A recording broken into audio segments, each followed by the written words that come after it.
पूरी दुनिया का जो फ्यूचर है वो केवल सनातन के हाथों में ही है, केवल सनातन के हाथों से ही सुरक्षित हो पाएगा। बहुत विस्तार से मैंने इसको लिखा है और मैं प्रयास करूंगी कि कुछ स्लाइड्स में आपको कुछ थोड़ा बहुत झलक इसकी बता पाऊँ। तो सबसे पहले जो हमारा वैदिक कल्चर था, जो हमारा वैदिक एग्रीकल्चर था, वो कैसा था और किस तरह संपन्न था और कैसा वो इंटरडिपेंडेंट था, क्या हमारा इकोसिस्टम था वो, वर्सेस द जो आपका ग्रीन रेवोल्यूशन आया उसने कैसे बर्बादी करी हमारे सारे धरती की, हमारे पानी की। फिर फॉरेस्ट और एग्रो फॉरेस्ट्री कैसी थी हमारे देश में, लाइफ स्टॉक जो वैदिक इकोनॉमी थी वो कैसी थी हमारे देश में, वाटर हार्वेस्टिंग, हर सब्जेक्ट, फैशन, यहाँ तक कि फैशन, कपड़े, ब्यूटी, जो बिल्कुल सारी की सारी चीज़ें जो बिल्कुल आज तलवार बन के हमारे सर पे लटकी हैं, जहाँ हम बिल्कुल विपरीत हैं, हमारा जो सनातन है या जो हमारे शास्त्रों ने हमें कहा उसके विपरीत हैं। तो मैं थोड़ा सा आपको उसके ऊपर जो है थोड़े कुछ स्लाइड डाल के कुछ पॉइंट्स, क्योंकि पूरा तो नहीं हो पाएगा इतने से समय में, यहाँ तक कि जो आज सोलर एनर्जी का जो भूत चढ़ा हुआ है, मतलब उसको बहुत विस्तार से मैंने किया है और शीघ्र ही ये किताब आने वाली है और इसका मैं पूरा प्रयास कर रही हूँ कि भारत की सारी भाषाओं में जो है इसका अनुवाद हो और बहुत सी चीज़ों के प्रति आपको जागृति आएगी इसको पढ़ के, जिससे कि बहुत कुछ हम हर स्टेप चलने के पहले अपने जीवन में बहुत गहन विचार कर पाएंगे कि हम क्या कर रहे हैं, हमारी जो रोज़ का जो हमारा वो है। इसमें ये देखिए कि जब पर्यावरण की बात होती है तो what does it mean, it says कि परि और आवरण, यानी हमारे आसपास जो कुछ भी है, everything that is around us.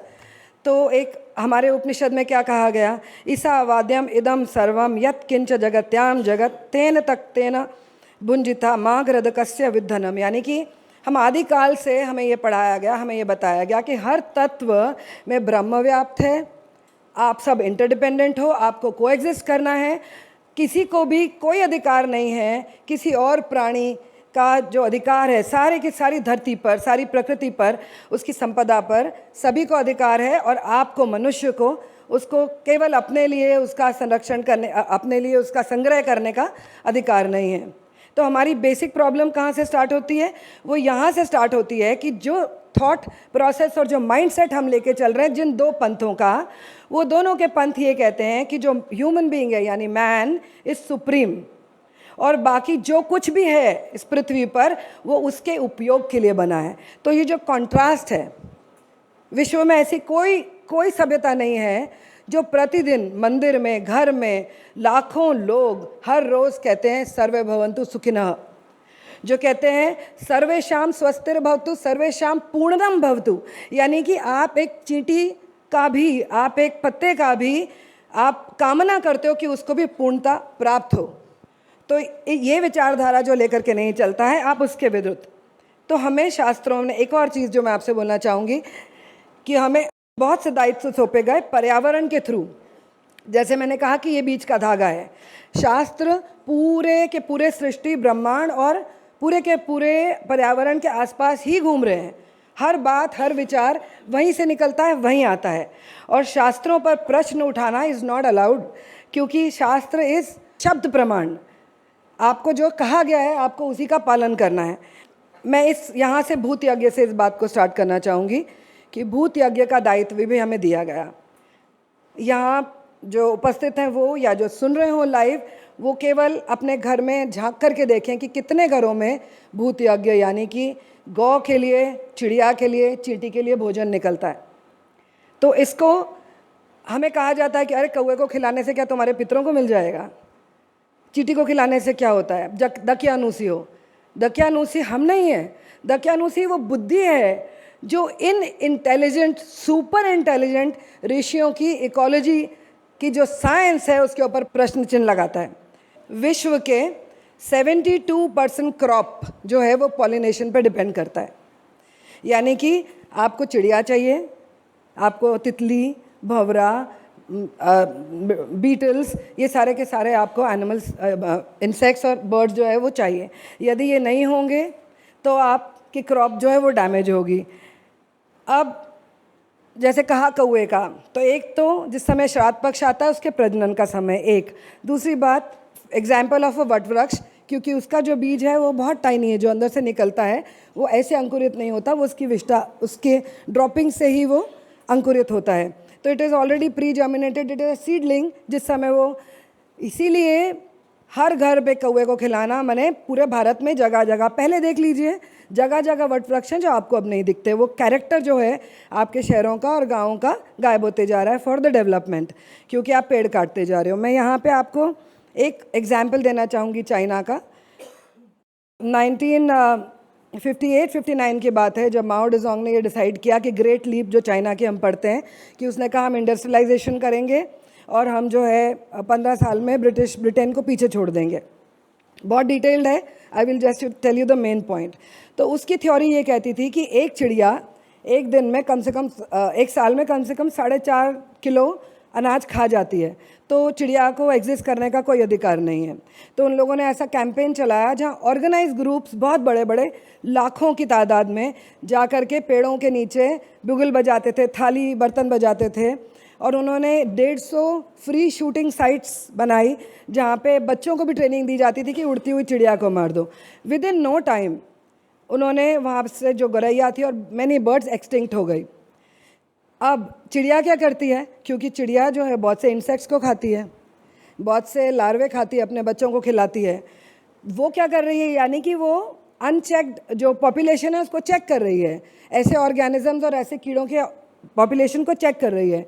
तो उसके ना होने के कारण एक जो लोकस्ट होता है, लोकस्ट का पॉपुलेशन इतनी बढ़ गई कि वो स्वॉर्म आया, उसने उनकी पूरी की पूरी फसल जो है वो डैमेज कर दी। उसके पहले वो इंडस्ट्रियलाइजेशन के चक्कर में पेड़ काट ही चुके थे और बहुत पॉइजनस केमिकल्स डाल ही चुके थे, तो सूखा पड़ गया, जो आप कहेंगे the great famine of China 1959 till 1961। उसके पहले चाइना काफ़ी सात्विक था, हमारी तरह भोजन करता था। आपने देखा होगा उनके साधु संत जो है ट्रैवल करते थे हमारी यूनिवर्सिटीज़ को। सो उस समय ऐसा समय आ गया कि वो भूखों मरने लगे, और भूखों मर के वो उन्होंने पहले पत्ते, पेड़ की छाल, ये सब कीड़े मकोड़े, जो चलती हुई चीज़, जो रेंगती हुई चीज़ थी, उसको खाना स्टार्ट कर दिया। और उधर से ये ट्रेंड चालू हुआ कि चाइना जो आज सब कुछ खाता है, that is because of, thanks to the policy of smash sparrow, उसने कहा था।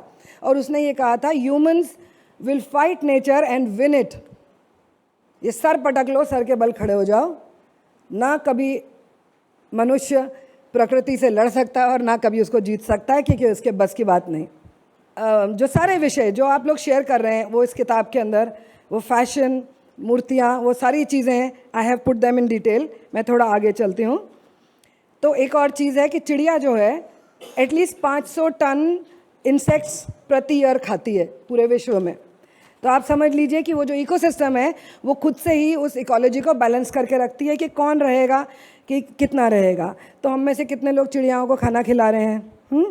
एक चीज़ और चिड़िया के बारे में जो इम्पॉर्टेंट है वो ये है कि बर्ड जो आज हमें नहीं दिखती है, मेरा सौभाग्य है, मैं उस डिटेल में नहीं जाऊँगी, आप मेरे घर आएंगे 25-26 तरह की आपको चिड़िया मिलेंगी। तो वो है कि आपको सिस्टम क्रिएट करना पड़ेगा, वो इकोसिस्टम आपको क्रिएट करना पड़ेगा। तो वो जो चिड़िया है, चिड़िया is the indicator of, it's a barometer, वो इंडिकेटर है कि आपका पर्यावरण कैसा है। यदि चिड़िया है तो पर्यावरण ठीक है, यदि चिड़िया नहीं है तो एवरीथिंग इन नेचर, चाहे वो पेड़ पौधे हों, चाहे वो कीड़े मकोड़े हों, चाहे वो जो हों, मतलब something is in great trouble. कि out of 11,500 species in the world, ये मोटा मोटा है, उसमें से 182 तो एक्सटिंक्ट हो गई हैं, 230 क्रिटिकली एंडेंजर्ड हैं, 461 भी एंडेंजर्ड हैं, और 800 are vulnerable, 1018 are threatened. 80% species जो है ब्रह्मांड में वो इंसेक्ट्स है, ठीक है। और एक जो बहुत इम्पॉर्टेंट पॉइंट है कि ग्रीन रेवोल्यूशन का अपोज कैसे करना है, आज बहुत से किसान बहुत सी जगहों पे कर रहे हैं। मैंने बहुत डीप उस दो तीन चैप्टर्स के अंदर जो हमारा एग्रीकल्चर था और क्या था वो सब जानते थे, वो क्रॉप रोटेशन जानते थे, वो जानते थे कि आपने जब गेहूँ उगाया है तो नाइट्रोजन की कमी हो जाएगी, नाइट्रोजन की कमी हो जाएगी तो अगली फसल जो है वो दालों की लगाएंगे तो वो बैलेंस हो जाएगी। तो इस तरह का बहुत मतलब huge detail I have put. उनको ये पता है पानी कहाँ निकलेगा, कि वो कब कब बरसात आएगी, किस तरह की फसल किस समय लगानी चाहिए, एग्रो फॉरेस्ट्री में कौन से पेड़ों के साथ छाया में कौन से पौधे रह सकते हैं, ऑल दैट डिटेल, उनका प्रोटेक्शन, उनका pest control with natural herbs and all that, वो सब उन्होंने डिटेल में लिखा है। तो जो हमारी चींटी है, टर्माइट है यानी दीमक है, अर्थवॉर्म है, आज आप वैदिक क्या कहते हैं उसको, जैविक खाद बना रहे हैं अर्थवॉर्म डाल डाल करके। पहले तो आपने सारा कुछ बर्बाद कर दिया, now you are creating it. तो वो सॉइल को एरिएट करते हैं और इसीलिए आप अपने घर घर में जो है चींटियों को देते थे भोजन, क्योंकि आपके घर के आसपास भी जो धरती है वो पानी सोखने की एबिलिटी उसमें पैदा होगी, क्योंकि वो एरिएट हो जाएगी और ग्राउंड कवर पैदा होगा। ज़रूरी नहीं कि आपने बड़े पेड़ लगाएं, ग्राउंड कवर पैदा हो जाएगा। ग्राउंड कवर पैदा होने से वाटर टेबल जो है वो धरती का अच्छा रहेगा। सो ऐसे there is a huge detail that I have put. बहुत इंटरेस्टिंग एक चीज़ बताती हूँ आपको कि कैसे कुछ शास्त्रों में, क्योंकि बहुत सी सारे ग्रंथों में बहुत सारी डिटेल्स हैं। तो जम्बू, आपको पता है जम्बू फ्रूट जो होता है जिसे रोज़ एप्पल कहते हैं, तो एक खाली मैं आपको उदाहरण दे रही हूँ उसका, कि यदि जम्बू फ्रूट के पेड़ के ईस्ट में 3 हाथ की दूरी यानी 18 इंच इंटू 18 इंच 3 हाथ की दूरी पे यदि आपको टर्माइट का माउंड दिख रहा है, तो उसका जो साउथ है, साउथ के कुछ आपको नीचे जाना है, 2 पुरुष ये कहते हैं हाइट, 2 पुरुष माने उस समय का 6.5 what you call 6.5 foot types मान लीजिए, विद हैंड्स रेज्ड अप, तो उतने माने 15 फुट नीचे आपको मीठा पानी मिलेगा। That is documented. इस तरह के ढेरों एग्जाम्पल्स हैं जो मैंने वो किताबों में डाले। तो उनको इस तरह की किसी चीज़ की आवश्यकता नहीं थी, दे वर ऑल वेरी एडवांस्ड। फिर बहुत से जो कोई कीड़े मकोड़े हैं जो प्रे हैं, किसी को प्रे करते हैं, कोई खुद प्रे हैं, मतलब किसी को खाते हैं, जिससे कि वो इकोसिस्टम मेंटेन रहता है। गौ चारे की बात पे आ जाते हैं। कितने बच्चे हैं जो गौ को भोजन खिलाते हैं या चारा देते हैं आज, एटलीस्ट द अर्बन चिल्ड्रन। यदि आप ये करते तो आपको करुणा होती, प्रेम होता। जो बच्ची आपकी गौ को रोज़ चारा खिलाएगी, उसके सर पे हाथ फेरेगी, वो कैसे किसी जिहादी के लव जिहाद में फंस सकती है? कैसे उसको वो कॉन्सेप्ट उसके गले के नीचे उतरेगा कि ये जिसकी मैं पूजा कर रही हूँ उसको काट के खा रहा है? हम अपने बच्चों को, आपने देखा है कभी, एजुकेशन की भी बात हो रही है, आपने कभी देखा है कि क्या पढ़ा रहे हैं बच्चों को? काउ इज रेज्ड और reared for milk and meat and leather, ये पढ़ रहे हैं स्कूल में आज भी। और यही पढ़ के ब्यूरोक्रेट बन रहे हैं, यही पढ़ के पॉलिटिशियंस बन रहे हैं। आज जो है आप विश्व का सबसे बड़ा बीफ एक्सपोर्टर हो। क्यों? क्योंकि ये करुणा है ही नहीं। वो कौन है? हिंदूज ही है ना। लागू कौन कर रहे हैं पॉलिसीज़? यदि ये आपने आज भी स्टार्ट कर दिया तो आपके एटलीस्ट आने वाली जो जनरेशन्स हैं उनको तो समझ में आएगी कि what are they doing. Bharat में 2021 और 22 में 11,75,193.2 metric ton beef worth 24,613.24 crore export हुआ है, जिसके लिए कम से कम 3 करोड़ बुल्स को जो है पर ईयर स्लॉटर किया गया, यानी एटलीस्ट 1 लाख पर डे। ये आपके धर्म, आपके शास्त्र और आपकी विचारधारा के विरुद्ध है। आपके शास्त्र इसकी अनुमति नहीं देते। बाकी जो कांटे मारे जा रहे हैं उसके अलावा, क्या आपने कभी सोचा कि आप ये जो पाप अपने सर ले रहे हैं एज अ कंट्री, क्या जो व्यथाएं हैं हमारी, क्या कहीं ना कहीं इनका कनेक्शन नहीं है? जो हम दुखी हैं या हम जिस भी चीज़ से दुखी हैं, क्या ये कनेक्टेड नहीं है? और जबकि बीफ प्रोडक्शन के लिए आपको कम से कम 20 टाइम्स ज़्यादा लैंड चाहिए, एटलीस्ट 20 टाइम्स मोर। ठीक है, तो चाहे वो श्वान को यानी डॉग को खिलाना हो, आज आप कुत्तों से डर रहे हो, कुत्ते पकड़वा दो, ये हो गया, रोज़ सोशल मीडिया में आ रहा है इस तरह की चीज़ें।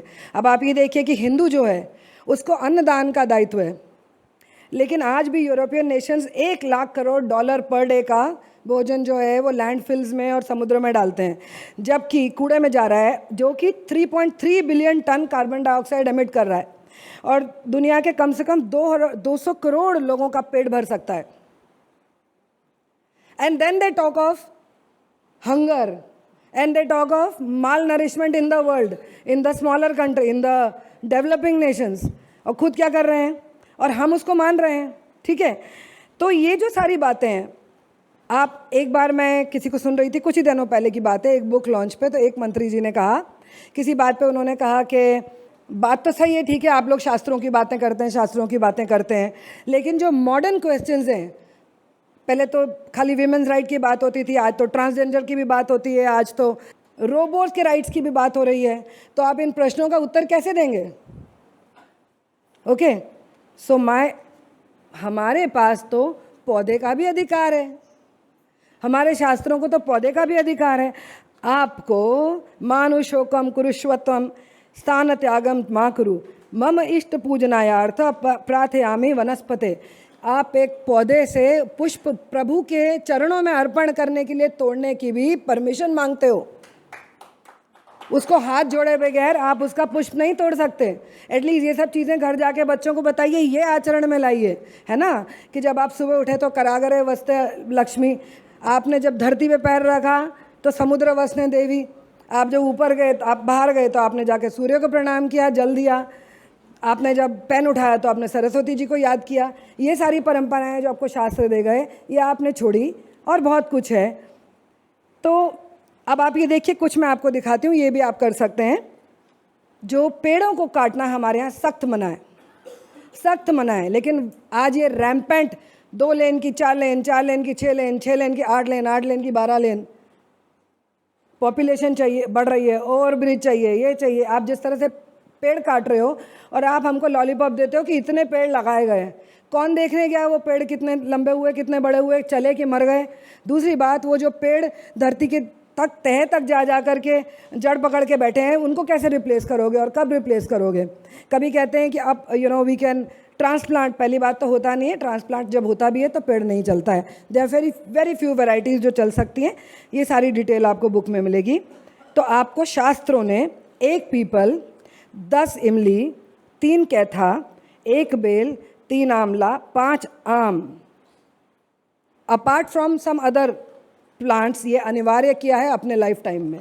हर हिंदू को ये किया गया है। गोवर्धन पूजा कौन कर रहा है? कितने बच्चे कर रहे हैं? कितने परिवार कर रहे हैं?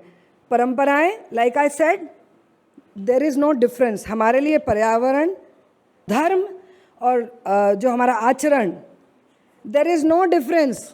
आप लव जिहाद रोते ही रहेंगे, आप हलाल बीफ ये सब रोते ही रहेंगे। क्यों? अगर आपको करना है, जैसे 3 जनरेशन्स पहले बर्बाद हुई, अगर आपको आगे की जनरेशन्स ठीक करनी है तो यह भी शुरू कर दीजिए right now. There is no time, you can't waste. अपने बच्चों से आप ये शुरू करा दीजिए, you are already very late. अब ये बताइए मुझे कि जब जो हमने शॉर्ट में अभी समझा कि पर्यावरण हमारे शास्त्रों के हर लाइन में रग रग में है, उससे इंडिपेंडेंट नहीं है, तो जो वेस्ट है वो कब जागा? Global warming and all this kind of jargons, इसके लिए कब जागा? 1984, डू यू नो पहला कमीशन कब बैठा? 1984 में नींद खुल रही है कि वो पोल्यूशन हो रहा है, ओजोन लेयर डिप्लीट हो रहा है, ग्लोबल वार्मिंग हो रही है। अगर समय रहा तो आई विल टेल यू कि ये किस तरह के जार्गन्स और किस तरह के एड्स बना करके आपके, जैसे आपने कहा कार्बन फुटप्रिंट, एक एग्जाम्पल, उसको आगे चल के बात करती हूँ यदि समय मिला तो।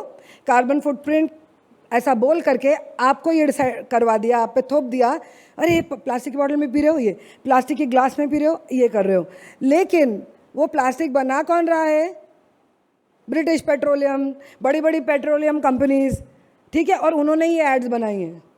तो आप पेट्रोकेमिकल्स तो बंद कर नहीं रहे, सबसे बड़ा धंधा दुनिया का, और आप हमें कह रहे हो कि मैंने एक ग्लास फेंक दिया, मैंने ट्रैवल किया, मैंने यहाँ से वहाँ तक ट्रैवल किया तो मेरी इतनी क्या कहते हैं कार्बन फुटप्रिंट हो गई। सो ऑल दैट, तो ये ज्ञान जो भारत इतनी पीछे क्यों सो रहा है?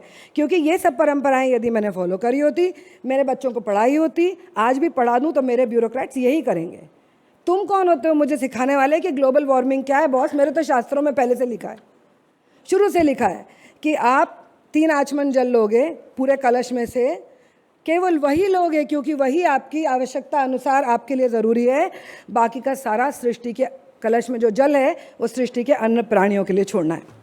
सो कमिंग टू दिस, फिर 1960s में हमारे यहाँ पे जो आ गई ग्रीन रेवोल्यूशन, हरित क्रांति, पिटफॉल्स बहुत सारे हैं, मैं कुछ पॉइंट्स खाली उसके बता देती हूँ। ये if you can see, Rockefeller foundation and Ford foundation ने इसको फंड किया था और पारंपरिक खेती का जो सिस्टम है उसको नष्ट कर दिया था। तुम्ही ने दर्द दिया है, तुम ही दवा देना। ये जो ग्रीन रेवोल्यूशन वाले हैं, ये पहले तो सीड्स को मॉडिफाई करके हमें बेच रहे हैं। इन्होंने कम से कम 70% प्रजातियां बीज की दुनिया की मिटा दी, बीजों की मोनोपोली कर ली। वो बायर और वो 4-5 कंपनीज जो आप यहाँ देख रहे होंगे, वही बीज मॉडिफाई करते हैं और मोनोपोली कंट्रोल करते हैं, वही आपको फर्टिलाइज़र देते हैं। इस खेती में इस समय जो है ये फसल अच्छी हो गई, अगले समय ये फर्टिलाइज़र, ये पेस्टिसाइड काम नहीं कर रहा, इस बार अगली स्ट्रॉन्ग। और वो आपको कैंसर की भी दवाइयाँ बनाते हैं, क्योंकि वो कैंसर भी देते हैं आपको।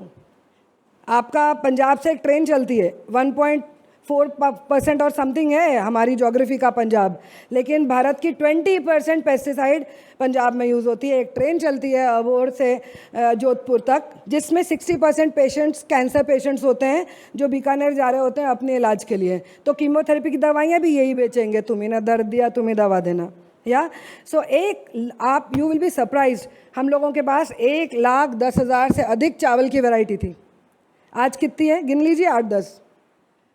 गेहूँ, हमें कभी ये भी पढ़ा हमने कि गेहूँ तो था ही नहीं, था, बिल्कुल था, और बहुत सारा था। Low glycemic index, high protein and मतलब ब्यूटीफुल वैरायटीज़, वो सारी ख़त्म हो गई। बहुत सारी चीज़ें ऐसी हैं जो ख़त्म हो गई हमारी।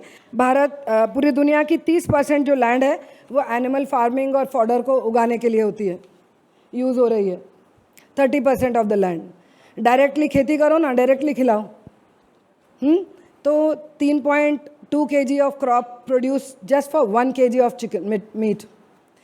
1 kg बीफ के लिए 60 kilo carbon dioxide, 1 kilo lamb के लिए 20 किलो, 1 किलो पोल्ट्री के लिए 6 किलो कार्बन डाइऑक्साइड। ये सारी चीज़ें आपने जो ओबीज अमेरिका से उससे क्या क्या सीख लिया। और जो इंडस्ट्रीज़, चाहे वो हमारे देश की हों, टबैको, जैसे कि टबैको के डब्बे पे लिखा है कि it is injurious to health, वो जानते हैं कि आपको एडिक्शन भी होगा, वो ये भी जानते हैं कि आपको कैंसर भी होगा, लेकिन वो बेचते हैं। ऐसे ही फार्मास्यूटिकल इंडस्ट्री, मैंने पूरा आयुर्वेद में बहुत डिटेल लिखा है इस किताब के अंदर, तो ऐसे ही आपको फार्मास्यूटिकल इंडस्ट्री, ऐसे ही आपको फूड इंडस्ट्री, जानते हुए कि आपको किस किस चीज़ से नुकसान हो सकता है, किस किस चीज़ से आपको बीमारियाँ हो सकती हैं। और यदि इतना ही एडवांस साइंस है तो एक बहुत बड़ा प्रश्न है, फिर आज की तारीख में ज़्यादा बीमारियां क्यों हैं, ज़्यादा कैंसर क्यों है, ज़्यादा डायबिटीज़ क्यों है, ज़्यादा हार्ट पेशेंट्स क्यों हैं? कि खेती का आपको और अगर जानना है अपनी किताबों के अलावा, अपने शास्त्रों के अलावा, तो आप ये भी जान सकते हैं कि हमारे यहाँ कम से कम 573 ट्राइबल्स हैं जो अभी भी जंगलों के अंदर छुप छुप के रहते हैं, जिनका आपसे कोई लेना देना नहीं है, और वो प्रिजर्व करके रखे हैं। उन्होंने 3,000 से अधिक जो है वैरायटीज़ प्रिजर्व करके रखी हैं जो फूड की तरह यूज़ करते हैं। 300 से अधिक प्रिजर्व करी हैं जो वो पेस्टिसाइड्स और फर्टिलाइजर्स की तरह यूज़ करते हैं। 570 या कुछ है जो वो फाइबर के लिए यूज़ करते हैं। तो पैकेजिंग इंडस्ट्री जो ये पेड़ काट काट के चीज़ें बना रही है और प्लास्टिक बना रही है, so I think it is too huge. आपकी जो कंक्रीट इंडस्ट्री है, it is a nexus, concrete, sand, it is a nexus, it is more pollutive, much more pollutive than plastic is. कम से कम दुनिया का 10% पानी जो है वो कंक्रीट इंडस्ट्री यूज़ करती है। और आपके मंदिर ये जो देखिए खड़े हैं, इनमें कोई कंक्रीट नहीं है, ये तो मैंने थोड़े से एग्जांपल्स लिए, आज भी खड़े हैं। और कितने आक्रमणों के बाद कितने सारे ध्वस्त या आधे टूटे मंदिर भी खड़े हैं, क्षतिग्रस्त मंदिर भी खड़े हैं, लेकिन आपकी बिल्डिंग तो एक कुछ आता तो ढह जाती है। तो कंक्रीट का भी एक बहुत बड़ा नेक्सस है। I think we will need more discussion on this, क्योंकि it's a huge book. 1-2 points खाली और, कपड़े जो आप पहन रहे हैं एक बार ध्यान देखिएगा, हाँ, अगर प्योर सूती या प्योर सिल्क नहीं है तो 70% प्लास्टिक पहन रहे हैं आप, और आप जो है बहुत बड़ा धरती का और आने वाली जनरेशन्स का नुकसान कर रहे हैं, क्योंकि वो हज़ारों वर्ष जब आप उसको डिस्कार्ड करेंगे तो वो धरती से नहीं मिटेगा। हम सूती पहनते थे और खड्डी से उतरता है कपड़ा, हम उसको लपेट लेते हैं अलग अलग तरीके से, 4 मीटर, 6 मीटर, 9 मीटर, अलग अलग तरीके से। नो स्टिचिंग, नो वेस्टेज, उसी की पगड़ी बांधते हैं, उसी का हम जो है धोती बांधते हैं, उसी की हम साड़ी पहनते हैं, कोई सिलाई नहीं, कोई कुछ नहीं। और उसको काट काट करके भी यूज़ करते जाते हैं उसके टुकड़े टुकड़े, फिर भी हमें कंजूस कहा जाता है, लेकिन हम उसका मैक्सिमम यूज़ कर रहे थे। और अंत तक वो जब धरती में मिलता है, क्योंकि वो प्लांट का ओरिजिन है, तो वापस से वो प्लांट ही बन जाता है। तो ये जो है चाहे फैशन इंडस्ट्री हो चाहे कुछ हो, ये सारे सब्जेक्ट्स इसके ऊपर मैंने बहुत डिटेल में किया है। शीघ्र ही किताब जब आएगी तो आप सब उसे प्रयास करिए। और उससे भी अधिक ये इम्पॉर्टेंट है कि जो 2-4 पॉइंट्स भी यदि मैंने कहे कि उसको अपने घर में रिवाइव कर लीजिए, अपनी प्रथाओं को घर में रिवाइव कर लीजिए, अपने बच्चों के लिए रिवाइव कर लीजिए। मैं बहुत ही अपने आप को धन्य मानती हूँ कि मैं वो कर पाई अपने जीवन में, अपने आचरण में, और अपने बच्चों के आचरण में भी ये कर पाई। कहीं से भी कोई मेरे ऊपर कोई प्रश्न चिन्ह उठा करके ये नहीं कह सकता कि मेरा आचरण, मेरा जीवन और मेरा जो भी है कुछ, वो कहीं प्रकृति से, धर्म से या मेरे देश से विरुद्ध जा रहा है।